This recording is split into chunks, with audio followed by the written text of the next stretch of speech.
Olá, amigos. É um prazer estar de novo aqui para apresentar para vocês mais um vídeo. E dessa vez eu vou falar sobre um assunto que a gente discutiu na comunidade, ali onde a gente posta entre vídeos algumas questões. E esse assunto teve uma receptividade muito boa e eu resolvi fazer um vídeo que é exatamente para analisar as diferenças de comportamento entre as nações centrais e outras nações como o Brasil e a Índia com relação à transferência de tecnologia, especificamente na área nuclear. Aliás, sobre isso eu tenho recebido um grande apoio, não só na comunidade, como nos comentários dos vídeos, sobre o trabalho que eu venho fazendo aqui. As pessoas têm incentivado bastante.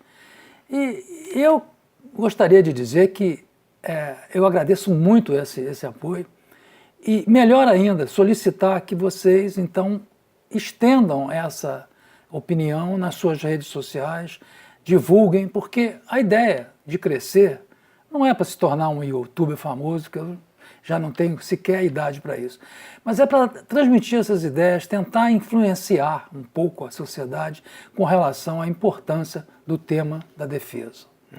É isso que a gente vem fazendo aqui e se o trabalho, pelo que eu sinto nos comentários de alguns, está sendo profícuo, então, por favor, me ajudem. Divulguem nas suas redes, divulguem para os seus amigos, para que a gente possa crescer e atingir mais pessoas. Não estou querendo ser um youtuber famoso, estou querendo divulgar essas ideias. Muito bem, sobre esse tema, eu preciso fazer um ajuste de algo que eu venho dizendo já há algum tempo.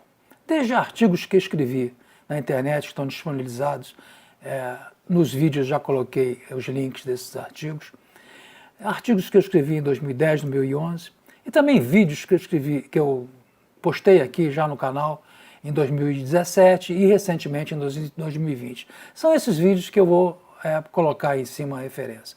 Nesses vídeos e nesses artigos, eu disse e reafirmo que não se transfere tecnologia nuclear. Mas é preciso fazer um ajuste nisso. Não se transfere para países como o Brasil. Porque os países centrais e seus interesses burlam essa regra quando se trata de atender os seus objetivos estratégicos. Então nós vamos analisar alguns casos e mostrar como a atitude em relação ao Brasil é estranhamente diferente. Chega até a ser exagerada as restrições e, vamos dizer assim, os medos que esses países têm. Muito bem, vamos começar com o caso da Índia. Eu já citei em algum vídeo anterior sobre a ajuda que a Índia recebeu para o seu programa nuclear. A Índia hoje tem operando um nuclear russo por leasing e já está operando o seu primeiro nuclear construído no país. Então, a Índia recebeu da Rússia apoio tecnológico e, mais do que isso, leasing, uma coisa que é talvez uma abertura, como os técnicos, os analistas dizem, um loophole no Tratado de Não Proliferação. Porque o primeiro submarino da classe Charlie, os russos emprestaram com tripulação russa. Mas já o segundo, em 2012, por um período de 10 anos, já foi com tripulação inteiramente indiana. Então, veja bem, os analistas, as pessoas da AIEA, da Agência Internacional de Energia Atômica, estão mais preocupados com o Brasil, que é um signatário do Tratado de Não Proliferação, embora não tenha ratificado o protocolo adicional, que exige inspeções absurdas. O Brasil é um signatário, a Índia não é, e eles se preocupam muito mais com o Brasil do que com a Índia. E dizem isso claramente. Muito bem, vamos passar para outro país, a França. A França recebeu oferta de auxílio dos Estados Unidos para o seu programa nuclear, mas declinou. Declinou porque queria autonomia. Mas se ela tivesse aceitado vamos dizer assim, a ingerência americana tivesse aceitado as restrições que provavelmente viriam com essa ajuda, ela teria tido ajuda nuclear para o seu programa. Mas ela declinou, né? E fez bem, eu acho, né? Porque desenvolveu um programa vencedor nuclear, né? Agora vamos falar da China. O projeto 93, né? Que foi o submarino da classe, se não me falha a memória, o 93 é o Chang, né? Esse projeto nuclear chinês, né, que vinha de um fracassado projeto 91, que era um navio barulhento, ineficaz, um primeiro submarino da classe nuclear deles, eles receberam oferecimentos da França, do Canadá e, pasmem, do próprio Estados Unidos, através da empresa Westinghouse. A Westinghouse ofereceu aos chineses a completa abertura para estudar as centrais AP600, que eram as centrais que a Westinghouse pensava, talvez, em espalhar pela China. Para vocês verem como a China estava num estágio de desenvolvimento de reator nuclear muito incipiente, porque desde quando que um reator terrestre para energia, para centrais nucleares, ajudaria, né, a instalação, o desenvolvimento de um reator naval, a não ser que ela estivesse realmente precisando de coisas básicas de energia nuclear, né, e no início de desenvolvimento, né, porque não há como você aproveitar alguma coisa do desenvolvimento de uma AP600 para desenvolver reatores navais que são compactos, que têm outro tipo de projeto, outro tipo de dinâmica, inclusive térmica e de fluxo de nêutrons. Mas esses AP600 nem foram instalados na China, a China não comprou nenhum, acabou comprando uma série seguinte, a AP1000 da Westinghouse, chegou a instalar quatro centrais nucleares AP1000 e depois parou, começou a fazer as próprias centrais que elas desenvolveram lá, que os chineses desenvolveram, porque inclusive a Westinghouse faliu, né, em 2017. Bem, então agora vamos falar de um assunto que nunca está muito na baila, mas que é fundamental para essa questão de transferência de tecnologia e para essa questão de reatores navais, que é a diferença entre urânio altamente enriquecido e urânio baixo enriquecido. É o HEU, o High Enrichment Uranium, e o LEU, Low Enrichment Uranium. Essas duas situações, essas duas condições, são capitais para você entender, né, as preocupações da comunidade mundial, dos países centrais, com relação, principalmente dos Estados Unidos e da AEA, né, com relação ao desenvolvimento de reatores nucleares navais. Os Estados Unidos sempre, né, desde o início da sua indústria nuclear naval, eles optaram pelos reatores de High Enrichment Uranium, né? Os reatores americanos estão na ordem de 93%. Né?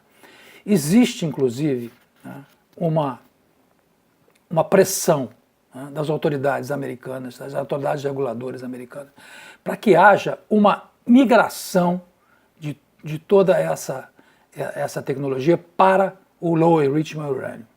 Por que isso? Porque ficou-se convencionou-se, e mais ou menos esses valores estão corretos, que até 20% seria considerado um urânio que não seria de grau de armamento. A partir de 20%, esse urânio pode ser usado em armamento.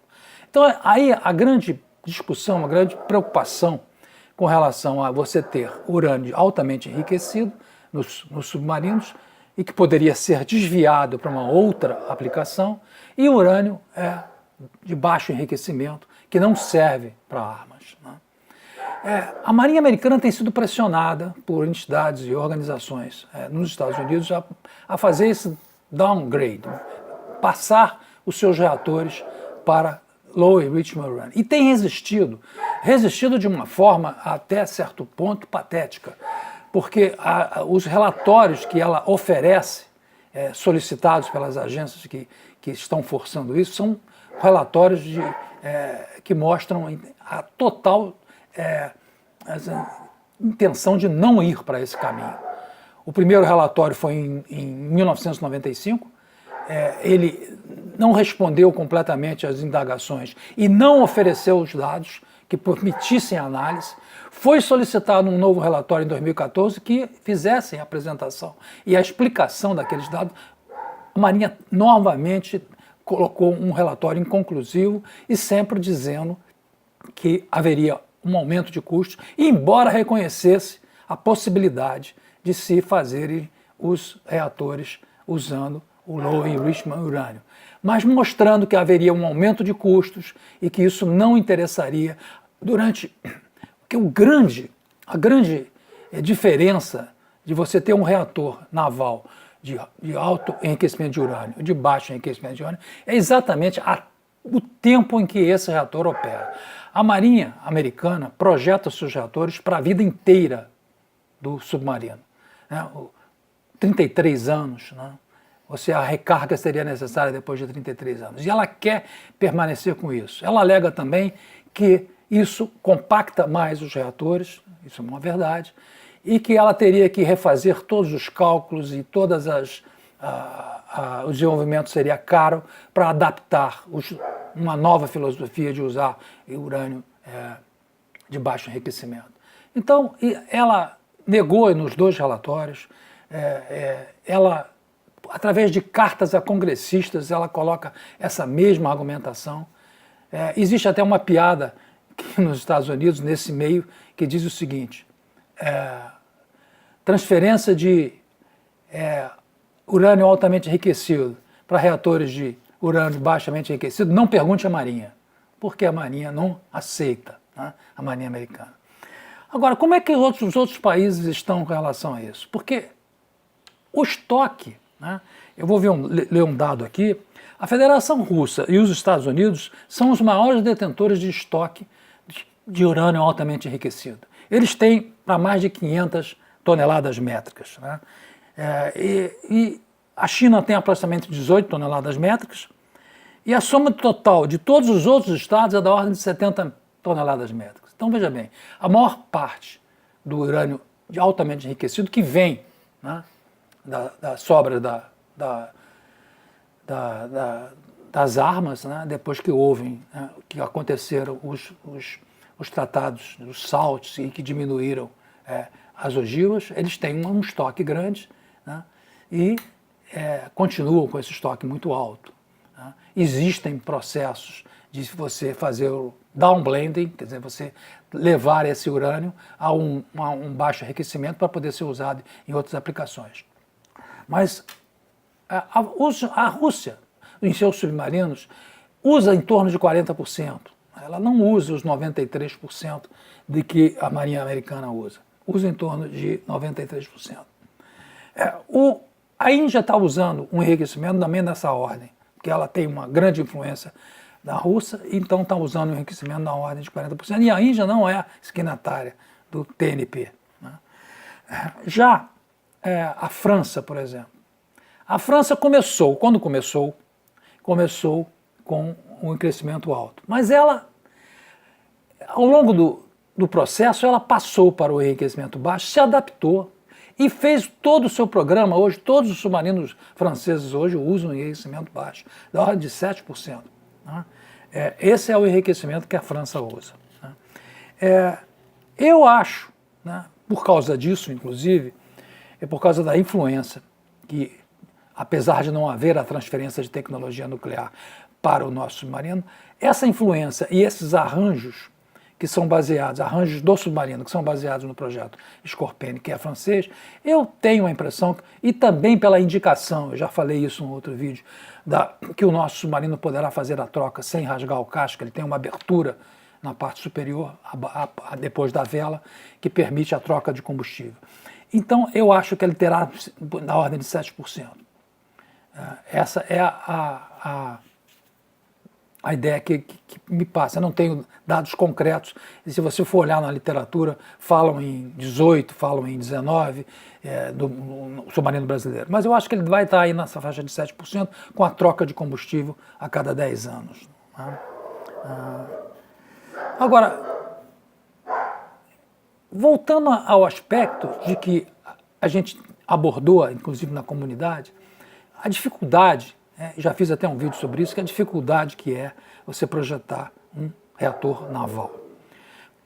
Não se esqueçam que os Estados Unidos têm cerca de 15 tipos diferentes, 15 versões de reatores navais. Desses, 9 apenas para submarinos. Eles foram evoluindo, né, até chegar ao reator da versão 9, que equipa os últimos submarinos, o classe Virginia, né, e deve ocupar o classe Columbia, que é o que vem depois. Né. Agora,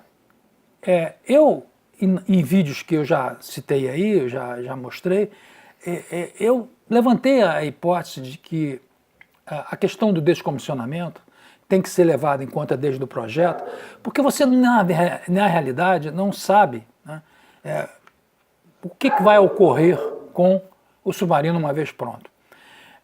No ideal, ele funciona tudo direitinho e aí a 35 anos depois da incorporação você tem o descomissionamento. Mas acontece o seguinte, como eu disse, os Estados Unidos foi evoluindo como nação construtora de reatores navais, chegou a fazer 9 versões. Alguns desses submarinos tiveram apenas um exemplar ou 2, porque não foram muito bom, não foram muito bem. E o que demonstra ao submarino o seu desempenho das condições de projeto é a sua operação. Por mais que você tenha simuladores e por mais que você tenha a estação de terra, de teste em terra, o LabGen que nós temos, e que vai ser de muita utilidade. Por mais que você tenha isso, você só mesmo vai ter todos os sistemas integrados, incluindo armamento, sonares, navegação, você vai ter isso tudo integrado com o reator, com a propulsão, quando você estiver operando o submarino. Então, se tudo correr bem, o seu submarino vai funcionar muito bem e nós vamos ter ele 35 anos depois para ser descomissionado. Mas se não ocorrer bem, pode ocorrer, né, que o submarino, a versão do primeiro reator, não seja lá tão eficiente e o submarino não dure tanto. Né. Então nós vamos testar o nosso submarino, a nossa expertise vai ser testada no mar, assim como todas as marinhas e os Estados Unidos, por exemplo, que chegaram a 9 versões de reatores hoje. Então, a diferença de tratamento que existe entre países como Índia, França, até a própria China e Brasil é diferente. Né? Nós tivemos que ralar muito e temos, obviamente, que ter mais tempo para construir o nosso submarino. As pessoas que reclamam, nós estamos construindo o submarino desde 1980, aliás, a ideia começou em 1980, essa ideia já tem mais de 40 anos e o submarino não saiu ainda. Não é fácil, não é fácil. E nós não tivemos nenhum tipo de ajuda. Nós estamos ralando sozinhos. Né? Existem coisas mirabolantes, né, na era Otton. Não podemos esquecer o Almirante Otton, por mais que a Marinha queira apagar o nome dele está indelevelmente marcado no desenvolvimento do submarino nuclear brasileiro. Né? Ele levou o submarino até o ponto que nós estamos hoje. Né? E ele conta, né, teve que trazer tarugos de metal especial para desenvolvimento das centrífugas, na época do enriquecimento ainda, sem declarar. Foi à Áustria, missões iam à Áustria e trazer aquele material e não podiam declarar, tinham que fazer manobras para que isso não fosse percebido pelos olhos dos inspetores americanos e de outros países. Sabe-se, tem uma história que, do meio das porcelanas que a primeira-dama Dulce, na época, Dulce Figueiredo, trouxe da China, urânio enriquecido no meio das porcelanas. Né? As centrífugas, as inspeções, a pressão sobre a inspeção, a pressão para invadir as instalações de Aramar, o Almirante Otton recuperou aquelas centrífugas antigas alemãs que estavam aí encalhadas no porto e mostrou aquilo aos inspetores e eles ficaram felizes. Eles estão fazendo isso aí, tudo bem. Né? Então, veja só o que a gente precisou fazer para chegar ao ponto que chegamos. E hoje temos uma centrífuga de alta tecnologia, ela é mais barata. É fato que uma centrífuga americana talvez faça o trabalho de 20 nossas, mas as 20 nossas são mais baratas que uma americana. Essa é a informação que a gente tem. Então, é lógico que teríamos que ter mais tempo para desenvolver. Sozinhos, sem a ajuda de ninguém, teríamos que levar mais tempo e também pelas nossas restrições orçamentárias. O Brasil tem restrições. Os orçamentos nossos são complicados. Então, eu acho perfeitamente normal que a gente esteja levando esse tempo todo. Se você for olhar, eu vou fazer um vídeo sobre o Nautilus para mostrar esses dados. A ideia começou em 1939. O Nautilus saiu em 54, acho que é 52 ou 54. Muito, menos tempo. Mas temos que considerar as condições americanas na época, no pós-guerra, altamente industrializada, e as nossas. Mas vamos analisar isso num vídeo em breve. Vamos analisar o Nautilus, todo o desenvolvimento do Nautilus, para comparar um pouco com o nosso. Lógico que nós estamos levando mais tempo. Então é isso. Eu queria mostrar que o que eu falei é verdade, não se transfere tecnologia, está isso previsto, inclusive, no Tratado de Não Proliferação, mas isso é letra morta quando coloca-se na frente os interesses dessas nações. Para a China, para a Índia, até para a França, que teve a hombridade de dizer, não, eu vou fazer sozinho, deixa os americanos para lá, eu faço o meu.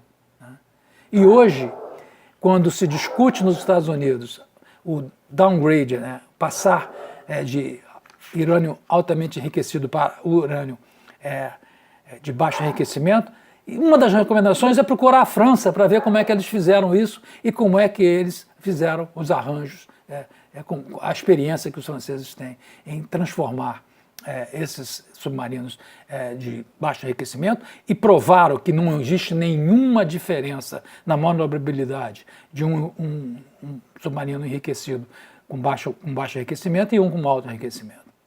Então é isso, eu espero. Esse vídeo passou um pouco, eu previ isso, passou um pouco do tempo, espero que tenha conseguido dar a ideia de que nós somos os patinhos feios, a gente é tratado de uma maneira diferente. Não sei porquê, o grande medo que tem. E tem mais uma coisa, apesar de nós sermos signatários do TNP, não existe nada diplomaticamente que nos impeça de fazer um enriquecimento do nosso urânio maior do que 20%. Se o Brasil desejar, achar que é conveniente, faz. Não tem nada internacionalmente que proíba. É o que eles chamam do loophole, da brecha, no Tratado de Não Proliferação. Mas me parece que nós vamos estar em torno aí dos 7%, 10%. É isso aí. Não esqueçam de assinar o canal, aqueles que gostem, incentivem, divulguem. Obrigado e até a próxima.